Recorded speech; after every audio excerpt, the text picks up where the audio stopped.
सर्वसामान्यांचा बुलंद आवाज बीजी 24 तास. हे काम नव्हे, जबाबदारी आमची. कर्जत खालापूर मतदारसंघात किरण ठाकरे भारतीय जनता पक्षाच्या किंवा अपक्ष उमेदवाराच्या रूपात लढणार. आम्हाला हलक्यात घेऊ नका, आजच्या गर्दीचं सगळं काही सांगून जातं. कर्जत खालापूर मतदारसंघातील स्थानिक नेते किरण ठाकरे यांनी आज निवडणुकीसाठी उमेदवारी अर्ज भरला असून भारतीय जनता पार्टीच्या तिकिटाची मागणी केली आहे. या संदर्भात किरण ठाकरे यांनी महाराष्ट्राचे मुख्यमंत्री एकनाथजी शिंदे आणि उपमुख्यमंत्री देवेंद्र फडणवीस तसेच उपमुख्यमंत्री अजित पवार यांच्याकडे तिकिटाची मागणीची विनंती केली होती. मात्र त्यांनी स्पष्ट केले की तिकीट न मिळाल्यास ते अपक्ष उमेदवार म्हणून देखील निवडणुकीच्या मैदानात उतरतील. किरण ठाकरे यांनी कर्जत खालापूर मतदारसंघातील प्रमुख समस्या मांडत येथील शेतकरी, महिला आणि कामगार यांची सुरक्षा धोक्यात असल्याचे विधान केले. आज कर्जतमधील शेतकरी, महिला सुरक्षित नाही तर खालापूरमधील कामगारसुद्धा असुरक्षित आहे असे किरण ठाकरे यांनी सांगितले. मतदारसंघात आधी काम केलेल्या नेत्यांबद्दल आदर व्यक्त करत त्यांनी सांगितले की सुरेशभाऊ लाड आणि साटम साहेब यांनी केलेल्या कार्याची प्रेरणा घेऊन ते देखील येथील जनतेसाठी तेच काम करणार आहे. त्यांचे कार्य लोकांपर्यंत पोहोचवण्याचा आणि त्यांच्या समस्यावर उपाययोजना करण्याचा दृढ निश्चय त्यांनी व्यक्त केला. किरण ठाकरे यांनी मतदारसंघातील नागरिकांवर त्यांच्यावर असलेला विश्वास हाच त्यांचा मुख्य आधार असल्याचे सांगितले. कर्जत खालापूरमधील लोकांचा माझ्यावर विश्वास आहे, आम्हाला कुणी हलक्यात घेऊ नका असाही इशारा त्यांनी विरोधकांना दिला. शेतीच्या हंगामात देखील त्यांचा अर्ज दाखल करताना कार्यक्रमाला झालेली गर्दी पाहून ते प्रभावित झाले. ही गर्दी जनतेच्या पाठिंब्याचे प्रतीक असल्याचे त्यांनी म्हटले. जनतेचा आशीर्वाद माझ्यासोबत आहे आणि जर तिकीट मिळाले नाही तर मी अपक्ष म्हणून लढणार आहे असे सुद्धा त्यांनी ठामपणे सांगितले. कर्जत खालापूर मतदारसंघातील जनतेने किरण ठाकरे यांना दिलेल्या पाठिंब्यामुळे आणि त्यांच्या उघड घेतलेल्या पवित्र्यामुळे निवडणुकीत त्यांची भूमिका महत्त्वपूर्ण ठरण्याची शक्यता आहे. आज भारतीय जनता पार्टीचा फॉर्म आज आपण या कार्यालयात दाखल केलेला आहे आणि एक अपक्षाचा देखील फॉर्म आपण दाखल केलेला आहे. भारतीय जनता पार्टी आणि महायुतीचे सन्माननीय मुख्यमंत्री एकनाथजी शिंदेसाहेब, सन्माननीय आमचे नेते देवेंद्रजी फडणवीस साहेब, तसेच सन्माननीय अजितदादा पवार साहेब यांच्याकडे आपण मागणी केली होती.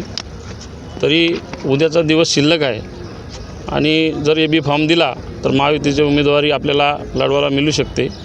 तसं नाही झालं तर आपण ते अपक्ष फॉर्म ठेवून पुढची निवडणूक सामोरी जाण्यासाठी आपण तयार आहोत. आता पक्षाने जर बी फॉर्म दिला नाही तर आम्ही अपक्ष लढायची आमची तयारी झालेली आहे.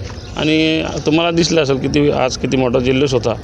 काही लोक भारतीय जनता पार्टीला इथं हसत होती, काही लोक टिंगल करत होती, कोण गांभीर्याने घेत नव्हता. मी मागच्या एका कार्यक्रमात बोललो होतो का आम्हाला कोणी हलक्यात घेऊ नका. तर आज ती परिस्थिती निर्माण झालेली आहे. तरी बहुतांश कार्यकर्ता हे शेतीचं काम सुरू आहे आणि मोठ्या प्रमाणात कापणीचं काम सुरू आहे. पाऊस आत्ताच थांबल्यामुळे काही कार्यकर्ते तरी देखील काम थांबवून पण यायला तयार होते. पण आम्ही सांगितलं तुमचं शेतीचं काम उरका, तुमचं नुकसान होऊ नये म्हणून ते अधिक संख्या आत्ता आपल्याला अजून पाहायला मिळाली असते. चर्चा काही असू शकते. आपण फॉर्म भरलेला आहे, मागे घ्यायचं असतं तर भरलाच कशाला असतं. म्हणून तर आता आम्हाला ही वेळ आली ना.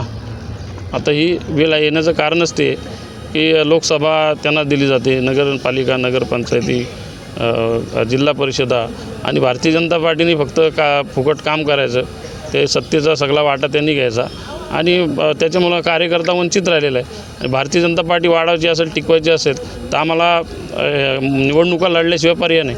ती वेळ ठरवेल, आता कशाला सांगू.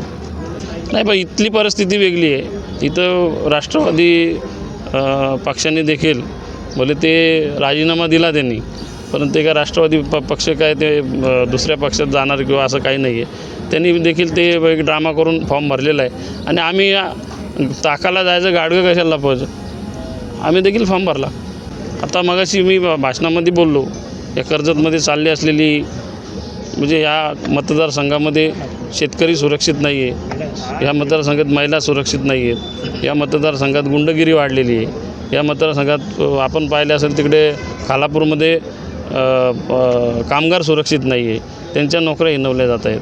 आणि इथं जर आपल्याला मागचे जे आमदार होते सन्माननीय देवेंद्र साटम साहेब आणि सुरेश भाऊंचं काम पाहिलं तसंच काम करायची मला देखील संधी मिळावी आणि त्या पद्धतीचं इथलं कामकाज व्हावं याकरता मी सर्व मतदारांकडं आणि ह्या कर्जतच्या नागरिकांकडून विनंती करतो आणि ह्या निवडणुकीला सामोरं जायची आमची तयारी झालेली आहे. निवडणूक आयोगाने सांगितलं होतं, त्याच्यामध्ये सांगितलं होतं की तुमचा क्रिमिनल रेकॉर्ड तुमचा द्यावा लागेल. तर आपण एस पीनं अर्ज केला होता. एस पीने तसा दाखला दिलेला आहे का तुमच्यावर कुठलेही गुन्हे त्यांच्याकडे दाखल नाही आहेत. तुमच्या गावातील समस्या प्रश्न आमच्यापर्यंत पोचवा. आम्ही तुमचा आवाज म्हणून प्रशासनापर्यंत पोचून तुम्हाला न्याय मिळवून देऊ. तुमच्या व्यवसायाची किंवा सेवांची जाहिरात BG 24 तासवर करा. आम्ही तुमची माहिती घराघरात पोचवू. आपल्या यशाची प्रसिद्धी आम्ही देऊ.